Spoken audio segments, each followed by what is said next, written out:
नमस्कार दोस्तों, मैं धर्मराज कुमार अपने यूट्यूब चैनल जीएस से प्रारंभ जीएस विद धर्म में आपका स्वागत करता हूं। दोस्तों, आज का जो हमारा क्लास है वो संसदीय समिति के ऊपर है। आज हम लोग दोस्तों जानेंगे इसको विस्तृत रूप में कि संसदीय समिति क्या होती है। इस क्लास में दोस्तों हम लोग जानेंगे संसदीय समिति के प्रकार के बारे में, जिसमें हम लोग सबसे पहले जानेंगे अस्थायी समिति क्या होती है, तदर्थ समिति क्या होती है, संयुक्त संसदीय समिति क्या होती है। वहीं पर हम लोग जानेंगे दोस्तों अस्थायी समिति के अंतर्गत ही जो वित्तीय समितियां होती हैं उसके बारे में, जिसमें प्राक्कलन समिति, लोक लेखा समिति, लोक उपक्रम समिति के बारे में जानेंगे। साथ ही साथ प्रवर हो गए आपके, और संयुक्त प्रवर समिति क्या होती है, और ST SC के लिए जो समिति बना दोस्तों उसके बारे में हम लोग इस क्लास में दोस्तों जानेंगे। मतलब कि संपूर्ण तरीके से जितनी भी समितियां हैं दोस्तों संसद की, उन सभी समितियों के बारे में दोस्तों इस क्लास में हम विस्तृत रूप से समझेंगे दोस्तों। तो चलिए दोस्तों हम शुरू करते हैं अपना आज का क्लास प्रारंभ करने से पहले दोस्तों को बता देना चाहते हैं कि हमारे यूट्यूब चैनल जीएस से प्रारंभ जीएस विद धर्म पर जो पॉलिटिक्स सीरीज प्रारंभ की गई थी दोस्तों, वो उसका लगभग 5 भाग तक मैंने पढ़ा चुका है। अगर आपने वीडियो प्रारंभ से नहीं देखा है तो हमारे यूट्यूब चैनल के प्लेलिस्ट में जा करके वीडियो आप शुरू से देख लीजिए। साथ ही साथ प्रीवियस ईयर क्वेश्चन भी दोस्तों लगा लीजिए, क्योंकि हम चैप्टर पढ़ाने के साथ ही साथ दोस्तों प्रीवियस ईयर क्वेश्चन को दोस्तों कराते हुए चल रहे हैं दोस्तों। तो चलिए हम शुरू करते हैं अपना आज का क्लास। तो सबसे पहले दोस्तों हम लोग जानेंगे कि संसदीय समिति क्या होती है। संसद ये जो हम लोग बात कर रहे हैं संसदीय समिति की, ये होती क्या है। तो आपको बता दें कि संसद के पास दोस्तों बहुत सारे काम होते हैं। जो हमारे भारतीय संसद है उनके पास क्या होते हैं, बहुत सारे काम होते हैं। तो उन कामों को ठीक तरीके से करने के लिए भारतीय संसद क्या करती है, कुछ समितियों का निर्माण करती है। कुछ समितियों का निर्माण करती है, उन्हें क्या कहते हैं हम लोग, संसदीय समिति कहते हैं। मतलब दोस्तों संसद द्वारा किसी भी कार्य को करने के लिए जो समितियां बनाई जाती है उसे क्या कहेंगे हम लोग, संसदीय समिति कहेंगे दोस्तों। आगे आते हैं, अब बात करते हैं तो संसदीय समिति कितने प्रकार के होते हैं। संसदीय समिति दोस्तों मुख्यतः 2 प्रकार के होते हैं। संसदीय समिति कितने प्रकार के होते हैं, तो 2 प्रकार के होते हैं। वो कौन कौन है, तो एक है दोस्तों आपके अस्थायी समिति, और दूसरा है तदर्थ समिति। इसको हम लोग अस्थायी के तौर पर समझ सकते हैं। तदर्थ समिति को अस्थायी समिति के नाम से भी दोस्तों जानते हैं। अब जानते हैं दोस्तों कि जो अस्थायी समिति, अस्थायी समिति जो है वो क्या होता है। तो यहाँ पर दोस्तों ये समितियां संसद के अधिनियमों या लोकसभा की प्रक्रियाओं और कार्य संचालन नियमों के अनुसार गठित की जाती है। अस्थायी समिति कहने का मतलब दोस्तों कि ये संसद की ऐसी समिति होती है जिनको क्या होता है, जिनको कोई कार्य सौंपा जाता है तो कार्य समाप्त होने के बाद भी इनको क्या होता है, इनका अस्तित्व को खत्म नहीं किया जाता है। इसीलिए क्या कहते हैं हम लोग, इसको कहते हैं अस्थायी समिति कहते हैं। वहीं पर हम बात किए तदर्थ समिति के बारे में, तो उनको संसद क्या करते हैं, कुछ काम अगर सौंपते हैं तो अगर वो काम खत्म हो जाता है तो काम खत्म हो जाने के बाद दोस्तों उनका अस्तित्व भी क्या होता है, खत्म, मतलब उनको समाप्त कर दिया जाता है दोस्तों। इसलिए उनको हम कहते हैं अस्थायी समिति कहते हैं। अब बात करते हैं कि जो अस्थायी समिति उनके कार्य क्या होते हैं, क्या काम करते हैं ये। तो ये दोस्तों इनका कार्य निरंतर होता है, यानी ये अस्थायी रूप से काम करती है। मतलब इनका काम दोस्तों खत्म भी होता है तो इनका काम क्या होता है, आगे भी चलता रहता है। इसलिए क्या बोलते हैं हम लोग, अस्थायी समिति के नाम से जानते हैं।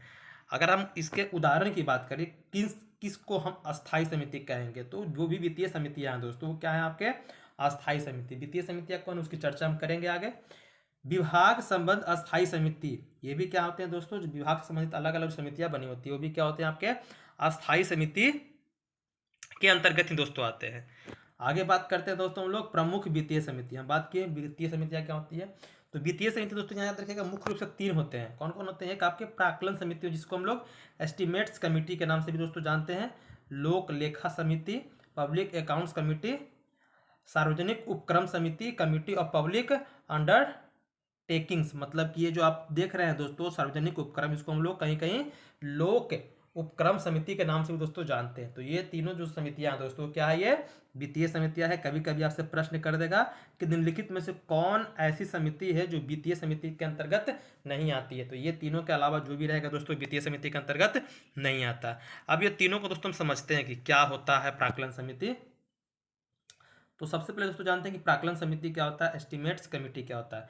तो सबसे पहले जानिए दोस्तों कि जिसका गठन हुआ था ये 1950 में जॉन मथाई द्वारा किया गया था। 1950 में जॉन मथाई द्वारा प्राक्कलन समिति का गठन किया गया था। अगर बात करें कि प्राक्कलन समिति में कितने सदस्य होते हैं, तो कुल दोस्तों इसमें 30 होते हैं। और खास बात दोस्तों इसमें यह है कि इसमें कुल किसके सदस्य होते हैं, तो कुल दोस्तों इसमें लोकसभा के 30 जो सदस्य होते हैं दोस्तों, कहाँ के होते हैं? लोकसभा के, मतलब इसमें राज्यसभा की कोई सहभागिता नहीं होती है। आगे हम लोग बात करते हैं दोस्तों कार्यकाल के बारे में। इनका कार्यकाल कितना होता है? तो इनका कार्यकाल दोस्तों 1 वर्ष का होता है। मतलब जो प्राक्कलन समिति होती है, बनती है, वो 1 वर्ष के लिए बनती है। फिर इसका कार्यकाल समाप्त होने के बाद फिर से दोस्तों पुनः इनका निर्माण होता है। अगर बात करें कि इनके अध्यक्ष कौन होते हैं, तो इसके अध्यक्ष तो स्पीकर द्वारा मनोनीत होते हैं। मतलब जो लोकसभा के जो अध्यक्ष हमारे होते हैं, वही क्या करते हैं प्राक्कलन समिति के अध्यक्ष की नियुक्ति करते हैं। यहाँ पर एक विशेष बात आपको दोस्तों याद रखनी है कि अगर बता दिए कि लोकसभा उपाध्यक्ष क्या होगा, इस 30 सदस्य में से अगर होता है इसका सदस्य, जो 30 बताएं कि केवल लोकसभा से होते हैं इसके सदस्य, इस 30 में अगर लोकसभा के उपाध्यक्ष क्या है, इसके सदस्य हैं, तो जो अध्यक्ष होगा वो लोकसभा के उपाध्यक्ष को ही बनाया जाएगा दोस्तों, इसको भी ध्यान रखिएगा। आगे हम लोग बात करते हैं दोस्तों कि इनका क्या कार्य होता है, जो प्राक्कलन समिति क्या काम करता है। तो ये काम करता है दोस्तों कि जो सरकारी खर्च में कैसे कमी लाया जाए, मतलब कि सरकार जो खर्च कर रही है उसमें कैसे कमी किया जाए, ये क्या करना है, इसको उपाय बताने का काम करती है। आगे बात करें हम लोग संगठन में कुशलता कैसे लाई जाए, आगे बात करते हैं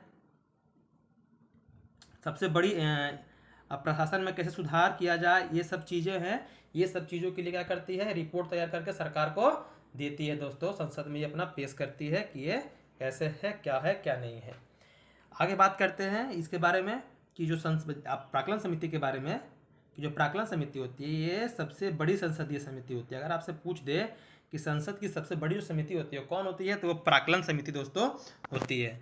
आगे हम लोग बात करते हैं, एक नोट याद रखिएगा इसमें, इसके प्रतिवेदन पर लोकसभा में बहस नहीं होती। मतलब ये जो रिपोर्ट तैयार करके देती है दोस्तों, तो वो भी रिपोर्ट जो लोकसभा में क्या होता है, इस पर बहस नहीं, मतलब इस पर जो रिपोर्ट इसके द्वारा जो भी पेश किया जाता है उस पर लोकसभा में किसी तरह का कोई विचार विमर्श नहीं होता है, मतलब बहस नहीं होता है। अब कारण क्या है लोकसभा में बहस न होने का कारण? क्योंकि हम बताएं कि इसमें जितने भी सदस्य कहाँ के होते हैं, लोकसभा के ही होते हैं। आगे हम लोग बात करते हैं दूसरा, लोक लेखा समिति, पब्लिक अकाउंट कमेटी के बारे में थोड़ा सा जानते हैं क्या है। तो सबसे पहले जानिए दोस्तों इसके बारे में, इसका गठन कब हुआ था। इसका गठन दोस्तों 1921 में हुआ था। जो अधिनियम आया था 1919 का, जिसको हम लोग मॉन्टेग्यू चेम्सफोर्ड सुधार अधिनियम कहते हैं, उसी अधिनियम के द्वारा दोस्तों 1921 में लोक लेखा समिति की स्थापना की गई थी। अगर इसमें बात करें कि इसमें सदस्य कितने होते हैं, तो इसमें कुल दोस्तों 22 सदस्य होते हैं। इस 22 में से दोस्तों आपके 15 हो जाते हैं कहाँ के, लोकसभा के, और 7 होते हैं दोस्तों आपके राज्यसभा के। यहाँ पर आपको बता दें एक विशेष बात याद रखिएगा कि जितनी भी संसदीय समिति होती है दोस्तों, उसका जो रेशियो होता है वो 2:1 का होता है। मतलब कि जब भी देखिएगा तो लोकसभा से राज्यसभा पर दुगना होता है किसका, लोकसभा के सदस्य संसदीय समिति में, ये आपको देखने के लिए मिलेगा। आगे बात करते हैं हम लोग कि इनका कार्यकाल कितना था। इनका कार्यकाल भी दोस्तों 1 वर्ष का होता है। इनका भी क्या होता है, 1 वर्ष का ही कार्यकाल होता है। अगर अध्यक्ष की बात करें तो इनके अध्यक्ष की नियुक्ति स्पीकर द्वारा, मतलब जो लोकसभा के अध्यक्ष है उनके द्वारा की जाती है। इसमें क्या दोस्तों विशेष बात याद रखना है कि 1967 में दोस्तों पहली बार क्या हुआ था कि विरोधी, मतलब विपक्ष पार्टी के किसी सदस्य को इसका अध्यक्ष बना दिया गया था। उसी समय से ये परंपरा शुरू हो गई कि जो लोक लेखा समिति के अध्यक्ष होंगे वो विपक्ष पार्टी के सदस्य में से ही कोई क्या होंगे, इसके अध्यक्ष होंगे दोस्तों। ये परंपरा शुरू कब से हुई थी, तो 1967 से। सबसे पहले विपक्ष पार्टी के उस समय बने थे 1967 में मीनू मसानी जी बने थे। वही परंपरा क्या किए थे, शुरू किए थे। यही अभी चलता आ रहा है। अगर पूछेगा कि किस समिति के अध्यक्ष विपक्ष पार्टी के होते हैं, तो लोक लेखा समिति के। आगे बात करते हैं दोस्तों इनका कार्य क्या होता है, ये क्या काम करते हैं। तो इनके कार्य के हम जा रहे हैं चर्चा करते हैं दोस्तों। तो जो CAG जो हमारे हैं, मतलब जो भारत के नियंत्रक एवं महालेखा परीक्षक जो होते हैं, उनके द्वारा लेखा परीक्षण की जांच करना, मतलब वो जो भी रिपोर्ट तैयार करते हैं उसको जांच करने का काम ये करता है। भारत सरकार द्वारा व्यय के लिए दी गई विनियोग की जांच करना, मतलब भारत सरकार को जो भी विनियोग से धन दिया जाता है, मतलब संचित निधि से जो धन दिया जाता है उसकी जांच करना कि वो व्यय कहाँ पर कर रहा है, उचित है कि अनुचित है। संसद द्वारा की गई एक्स्ट्रा धन की जांच करना, जो संसद दोस्ता कभी कभी क्या होता है कि पैसा कम हो जाता है और तत्काल रूप से क्या करता है, धन की आपूर्ति के लिए संसद में क्या करता है, विधेयक पेश करके धन निकालता है संचित निधि से, तो उसकी भी जांच करने का काम ये करता है दोस्तों, कौन, लोक लेखा समिति। आगे बात करते हैं दोस्तों इसके जो प्रतिवेदन होता है, मतलब इसका जो रिपोर्ट होता है दोस्तों, इस पर लोकसभा में क्या होता है, बहस होता है दोस्तों, इसको ध्यान रखिएगा। प्राक्कलन समिति के रिपोर्ट पर बहस नहीं होगा, लेकिन लोक लेखा समिति जो रिपोर्ट तैयार करता है इस पर बहस होता है। आगे बात करते हैं हम लोग सार्वजनिक उपक्रम समिति, जिसको हम लोग लोक उपक्रम समिति के नाम से भी जानते हैं। अब इसकी बात करते हैं तो इसका गठन कब हुआ था, तो इसका गठन दोस्तों 1963 में हुआ था। कब हुआ था? 1963 में कृष्ण मेनन समिति के द्वारा। कृष्ण मेनन समिति के द्वारा 1963 में आपके सार्वजनिक उपक्रम समिति के गठन हुआ था। अगर बात कर ली कि सदस्य कितने होते हैं, तो वही बताएं कि 22, जैसे आपको लोक लेखा समिति में थे उस तरह से इसमें 22 सदस्य होते हैं। 15 आपके होते हैं लोकसभा के और 7 कहाँ के होते हैं? राज्यसभा के। कार्यकाल भी दोस्तों इनका होता है 1 वर्ष का। जितने भी आपको संसदीय समिति देखने के लिए मिल रही है दोस्तों, सबका कार्यकाल मूलतः 1 वर्ष का ही होता है। और जो अध्यक्ष होते हैं ये भी क्या होते हैं? स्पीकर द्वारा मनोनीत होते हैं। मतलब कि स्पीकर क्या करते हैं? उनको अपने इच्छानुसार मनोनीत करते हैं दोस्तों। अब बात करते हैं कि ये सार्वजनिक उपक्रम की समिति का काम क्या है दोस्तों। तो ये क्या काम करती है? अगर कार्य के बारे में बात करें तो भारत सरकार की लोक उपक्रम, मतलब कि जो भी सार्वजनिक भारत सरकार के उद्योग हैं, जो संस्थान है, उसको क्या करना? उसकी जांच करना। जैसे आपका एनटीपीसी हो गया, ओएनजीसी हो गया, सेल हो गया, भेल हो गया, गेल हो गया दोस्तों, ये सब जो है, ये सब संस्थाओं की जो सार्वजनिक उपक्रम है इनकी जांच करने का काम कौन करता है? आपका तो लोक उपक्रम समिति, जिसको हम लोग सार्वजनिक उपक्रम समिति के नाम से भी जानते हैं। अब दोस्तों थोड़ा हम बात करते हैं विभागीय अस्थायी समिति के बारे में। किसके बारे में? विभागीय अस्थायी समिति के बारे में। ये क्या होता है? तो इसका गठन दोस्तों जो स्थापना हुआ था ये 1992-93 के समय दोस्तों हुआ था, जब हमारे भारत के पीएम कौन थे? पीवी नरसिम्हा राव जी थे। उसी समय क्या हुआ था? विभागीय अस्थायी समिति का गठन हुआ था। अगर बात करें दोस्तों यहाँ पर कि विभागीय समिति की संख्या, मतलब कि अगर बात करें कि विभागीय समिति की जो संख्या है वो कितना है, तो इसकी संख्या दोस्तों 24 है। सदस्य की बात हम नहीं कर रहे हैं, बल्कि हम क्या कर रहे हैं? आपको संख्या बता रहे हैं कि जो विभागीय अस्थायी समिति है उसकी संख्या कितनी है, तो 24 है। तो 16 दोस्तों लोकसभा के पास है और 8 किसके पास है? तो 8 राज्यसभा के पास है। मतलब कि जो विभागीय समिति है 16 लोकसभा के पास और 8 राज्यसभा के पास। तो इस तरह से कितने हो गए विभागीय समिति? 24 हो गए। अगर बात करें कि एक विभागीय समिति में कितने सदस्य होते हैं, जैसे 24 हो गए हैं, तो इसमें से अगर एक की बात करें कि एक विभागीय समिति में कितने सदस्य होते हैं, तो इसमें कुल दोस्तों 31 सदस्य होते हैं। कितने होते हैं? 31, मतलब कि 31 होते हैं, जिसमें से आपके 21 हो गए लोकसभा के, 21 लोकसभा के और 10 होते हैं दोस्तों राज्यसभा के। हमेशा बताएं कि 2:1 में रहेगा, मतलब दुगुना रहेगा। राज्यसभा से जो सदस्य रहेंगे लोकसभा में वो दुगुने रहेंगे, मतलब कि 10 दूना 20। तो यहाँ पर याद रखिएगा जो विभागीय स्थायी समिति या विभागीय समिति में कितने संख्या है उसका 24 है। सदस्य एक समिति में कितने? 31 होते हैं, 21 लोकसभा के और 10 राज्यसभा के। अगर बात करें दोस्तों इसका काम क्या होता है, तो ये काम दोस्तों इनका कार्य होता है बजट की जांच करना। जो भी बजट दोस्तों पेश होता है, बजट तैयार होता है, तो उसकी जांच करने का काम कौन करता है? तो ये विभागीय समिति ही करती है दोस्तों। अगर बात करते हैं हम लोग, एक नोट याद रखिएगा इनके बारे में क्या, तो प्राक्कलन समिति संपूर्ण बजट की जांच करती है। मतलब कि जो संपूर्ण बजट, जो बजट पेश होता है उसकी संपूर्ण बजट की जांच करने का काम कौन करती है? प्राक्कलन समिति करती है। ये जो विभागीय समिति है दोस्तों ये क्या करती है? बजट के विभिन्न भागों को बांट कर जांच करती है। मतलब ये संपूर्ण बजट की जांच नहीं करती, बल्कि बजट के विभिन्न भागों को बांट करके कुछ कुछ भाग को दोस्तों क्या करती है? जांच करती है। दोनों में विभेद याद रखिएगा। आगे हम लोग बात करते हैं अगले। दूसरा जो आपका है संसदीय समिति, वो तदर्थ समिति, जिसको हम लोग अस्थायी समिति के नाम से जानते हैं। इसको हम लोग क्या कहते हैं? अस्थायी समिति के नाम से भी दोस्तों जानते हैं, या इसको तदर्थ समिति भी आप बोल सकते हैं। अब आगे बात करते हैं कि ये क्या होता है। तो इन्हें किसी विशिष्ट उद्देश्य या कार्य के लिए गठित किया जाता है। बता दिए कि संसदीय समिति जो दोस्तों गठित होगी वो किसी काम के लिए होगी। जो काम पर पूरा करने के बाद इनका काम निरंतर चलता रहता है वो अस्थायी हो गई। और जिसको हम टारगेट दिए, टारगेट पूरा कर लिए, तो टारगेट पूरा कर लिया, तो पूरा करने का उसको अगर हम खत्म कर दिए तो वो कहलाता है तदर्थ या अस्थायी कहलाता है। तो यहाँ पर वही है आपका तदर्थ क्या है, तो जब ये अपना कार्य पूरा कर लेती हैं, अपनी रिपोर्ट प्रस्तुत कर देती हैं, तब इनका अस्तित्व क्या होता है दोस्तों? समाप्त होता है। मतलब ये अपना टारगेट पूरा कर लिए तो फिर इनका अस्तित्व भी क्या होता है दोस्तों? खत्म हो जाता है। तो इसीलिए इसको कहते हैं हम लोग तदर्थ समिति के नाम से जानते हैं। आगे बात करते हैं कि तदर्थ समिति जो है, तो इस प्रकार की समितियों को 2 भागों में बांटते हैं। 2 प्रकार नहीं बता रहे हैं, ये 2 भागों में इसको हम लोग बांटते हैं। तदर्थ समिति की जो अस्थायी समिति है किस परिप्रेक्ष्य में काम करती है। तो पहला दोस्तों जांच समिति। तो इनका निर्माण किसी तत्कालिक घटना की जांच के लिए किया जाता है। मान लीजिए कोई घटना घटा तो उसकी जांच करने के लिए दोस्तों क्या करता है? इसको गठित किया जाता है। अगर वो घटना जांच कर लिया, उसकी जांच समाप्त हो गई तो उस समिति को भी खत्म कर दिया जाता है दोस्तों। दूसरा है सलाहकार समिति। अब ये क्या होता है, तो इसका निर्माण किसी विशेष विधेयक पर चर्चा करने के लिए किया जाता है। सलाहकार मतलब नाम से ही समझ आ रहा है, कोई विधेयक आता है तो उस पर विचार विमर्श करने के लिए एक समिति का गठन किया जाता है, जिसे हम लोग सलाहकार समिति कहते हैं। इसका काम हो जाने के बाद फिर इसको खत्म कर दिया जाता है दोस्तों। आगे हम लोग बात करते हैं तदर्थ समिति के प्रकार के बारे में, कि तदर्थ समिति कितने प्रकार के होते हैं। तदर्थ समिति 2 प्रकार के होते हैं। पहला है संयुक्त संसदीय समिति। संयुक्त संसदीय समिति, ज्वाइंट पब्लिक कमिटी जिसको बोलते हैं, ज्वाइंट पार्लियामेंट कमेटी बोलते हैं, इसी को हम लोग JPC बोलते हैं दोस्तों। तो किसी विशेष मामले की जांच करने हेतु इसका गठन किया जाता है। संयुक्त संसदीय समिति कहने का मतलब दोस्तों कि क्या होता है, इसमें राज्यसभा लोकसभा के सदस्य क्या करते हैं, किसी विशेष जो होते हैं घटना घटता है तो उसको जांच करने के लिए संगठित किया जाता है। अगर बात कर ले हम लोग कि अब तक ये जो संयुक्त संसदीय समिति इसका गठन कितनी बार हो चुका है, तो 5 बार ऐसे मौके आए हैं दोस्तों जब इसका गठन किया गया था। तो सबसे पहले दोस्तों आया था आपका 1987 में, वो फोरस घोटाला जो हुआ था, कनाडा से कुछ हथियार मंगाया गया था, उसको लेकर के उसमें हमारे PM राजीव गांधी थे।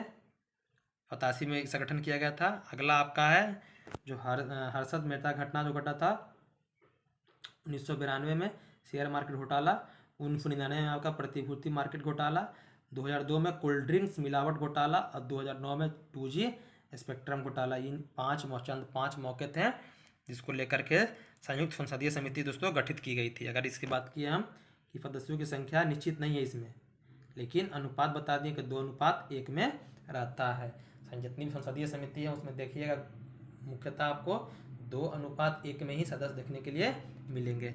आगे बात करते हैं दोस्तों प्रवर समिति। अब ये प्रवर समिति क्या होता है, तो इसका गठन दोस्तों क्यों किया जाता है, तो किसी विशेष मुद्दे की जांच के लिए, किसी विशेष मुद्दे की जांच के लिए गठित किया जाएगा। हमेशा आप ध्यान रखिएगा जो भी संसदीय समिति गठित किया जाएगा दोस्तों, वो किसी न किसी कारण के लिए, मतलब किसी न किसी उद्देश्य के लिए दोस्तों गठित किया जाएगी। वो संसद द्वारा गठित की जाती है। उसी में कुछ अस्थायी होती है और कुछ अस्थायी होती है। तो ये बता दिए प्रवर समिति क्या अस्थायी समिति है। इसके सदस्य की बात कर ले तो इसमें कुल 60 सदस्य होते हैं, 30 लोकसभा के और 30 राज्यसभा के।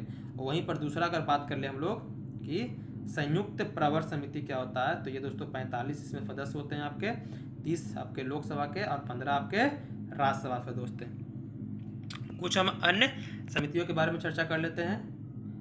कार्य मंत्रणा समिति। अब ये क्या होता है, तो प्रत्येक सदन की कार्रवाई को संचालित करने के लिए इस समिति को गठित किया जाता है। मतलब कि प्रत्येक सदन, मतलब कि लोकसभा का अपना अलग कार्य मंत्रणा समिति होगा और राज्यसभा का अपना अलग कार्य मंत्रणा समिति होगा दोस्तों। मतलब इसमें दोनों एक मिल करके काम नहीं करते, दोनों का अपना अलग अलग होता है। वहीं बताएं कि लोकसभा और राज्यसभा अपनी अपनी कार्य मंत्रणा समिति होती है, मतलब दोनों का अपना अलग अलग होता है। अगर लोकसभा में बात कर ले तो इसमें 15 सदस्य होते हैं कार्य मंत्रणा समिति में, और राज्यसभा में कितने होते हैं, 11 सदस्य होते हैं दोस्तों। आगे बात कर लेते हैं हम लोग। दूसरा है जो SC/ST कल्याण संबंधी समिति। इसमें सदस्य की बात कर ले, इसमें 30 सदस्य होते हैं, 20 आपके होते हैं लोकसभा के, 10 होते हैं राज्यसभा के। अब ये काम क्या करते हैं, इससे कार्य की बात कर ले तो ST/SC के विशेषाधिकार का उल्लंघन हो रहा है कि नहीं हो रहा है उसकी जांच करने का ये दोस्तों काम करती है। मतलब कि ST/SC के मतलब एक तरह का संरक्षण का दोस्तों ये समिति काम करती है, इसका यही काम होता है, ये ध्यान रखिएगा। ST/SC कल्याण संबंधी समिति जिसमें सदस्य 30 होते हैं, 20 लोकसभा के, 10 राज्यसभा के। ऐसे याद रखिएगा संसदीय समिति में जो सदस्य होते हैं लोकसभा राज्यसभा के उसमें 2:1 में ही होते हैं, ये भी आपको ध्यान रखना है। सिर्फ इसको छोड़ करके प्राक्कलन समिति में केवल लोकसभा के ही सदस्य होते हैं, बाकी जितने भी संसदीय समिति है उसमें राज्यसभा लोकसभा दोनों सदस्य दोस्तों शामिल होंगे। तो उम्मीद करते हैं दोस्तों आपको क्लास आज का अच्छा लगा होगा। अगर कोई पॉइंट समझने में दिक्कत आया होगा तो हमें कमेंट करके ज़रूर बताइएगा। अगर अच्छा लगा होगा तो अपने ग्रुप में दोस्तों को शेयर कीजिएगा और चैनल को अधिक से अधिक दोस्तों सब्सक्राइब कीजिए, फैलाने का काम कीजिए ताकि हम अधिक से अधिक वीडियो दोस्तों अपलोड कर सकें। हम आपको GS का जितना भी दोस्तों विषय है सभी को हम विस्तृत रूप से पढ़ाने का प्रयास करेंगे, साथ ही साथ प्रीवियस ईयर क्वेश्चन बस चैप्टर पढ़ लेने पर दोस्तों होता नहीं है, चैप्टर पढ़ लिया समझ लिया, साथ ही साथ जानना पड़ता है कि उसके कौन कौन से कैसे कैसे प्रश्न बन रहे हैं। तो ये आप तभी जान पाइएगा जब आप प्रीवियस ईयर क्वेश्चन दोस्तों लगाइएगा, कहाँ से कैसे प्रश्न बन रहे हैं। अभी का जो एग्ज़ाम दोस्तों हो रहा है उसमें तो बहुत सारे पैटर्न बदलाव आ रहे हैं, मतलब कि ऊपर ऊपर से क्वेश्चन तो बहुत रेयर ही आते हैं। बहुत ही आपको आंतरिक तरीके से जब तक आपको बेसिक ज्ञान नहीं होगा तब तक क्वेश्चन को सॉल्व करना आसान नहीं होता दोस्तों। रट करके आप कुछ ही मतलब कि कुछ समय तक ही याद रख सकते हैं, लेकिन अगर आप समझ लेते हैं चैप्टर को तो आपको जीवन पर्यंत दोस्तों याद रहेगा। बस रिवीजन करने की आपको आवश्यकता पड़ेगी दोस्तों। और जैसा बताएं कि दोस्तों हमारा एक क्यूज़ ग्रुप भी बन चुका है, उस पर चैप्टर वाइज ही ग्रुप चल रहा है दोस्तों, क्यूज़ चल रहा है दोस्तों। मात्र आपका आधा घंटा क्यूज़ चलता है, 15-15 मिनट का चलता है दोस्तों, ज़्यादा समय नहीं। वो हम टॉपिक दे देते हैं, सुबह में टॉपिक दे देते हैं, शाम को दोस्तों हम रात को मतलब क्यूज लेते हैं। तो उससे भी आप ज्वाइन कर लीजिएगा, उसका हम कमेंट बॉक्स में या आपको डिस्क्रिप्शन बॉक्स में उसका लिंक दे देंगे, ज्वाइन कर लीजिएगा। तो आपको उससे भी दोस्तों फ़ायदा ही होगा, क्योंकि चैप्टर वाइज और आपको रूटीन वाइज चल रहा है। मंडे को मंडे या सन आपका मतलब एक ऐसा भी दिन नहीं है कि जिस दिन क्यूज ना हो दोस्तों। मंडे को, ट्यूसडे को, वेडनेसडे, थर्सडे, मतलब सब दिन अलग अलग सब्जेक्ट का दोस्तों चैप्टर वाइज क्यू चल रहा है। और वो जितने भी क्वेश्चन हम दे रहे हैं सब प्रीवियस ईयर क्वेश्चन दे रहे हैं। जब आप उसको लगाइएगा तो आपको पता चल जाए कौन से एग्ज़ाम में ये क्वेश्चन पूछा गया। इस तरह से हम उसको तैयार करते हैं खुद दोस्तों। अलग अलग प्रीवियस ईयर के बुक से दोस्तों हम अलग अलग छाट कर चैप्टर से निकालते हैं और खुद से उसको हम टाइप करते हैं दोस्तों। धन्यवाद दोस्तों।